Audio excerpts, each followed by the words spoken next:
মানুষ জীবনে সব সময় চিন্তা করে, ভাবতে থাকে যে তার জীবনে কতই না সমস্যা। তারপরে নিজের আশেপাশে দেখে আর ভাবে যে সবাই কত প্রসন্ন, শুধু আমার জীবনেই সমস্যা আছে। কিন্তু বিষয়টা তা নয়। শুধু প্রত্যেক ব্যক্তিরই নয়, প্রত্যেক প্রাণীরও জীবনে সমস্যা আছে। এবার মানুষ একটা পাখিকে দেখে এটাই ভাবে যে এদের জীবন কতটা সহজ। কোনো দেশেরই সীমারেখা এদের ওপর লাগু হয় না। কোথায় থাকবে সেই নিয়েও কোনো ভাবনা নেই। কত শান্তির জীবন এদের।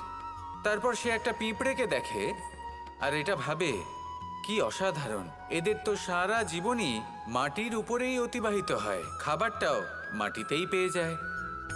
কি শান্তির জীবন এদের। কিন্তু যখন কোনো ঝড় আসে তখন সবার আগে সেই পাখির বাসাটাই ঝড়ে ভেঙে যায়।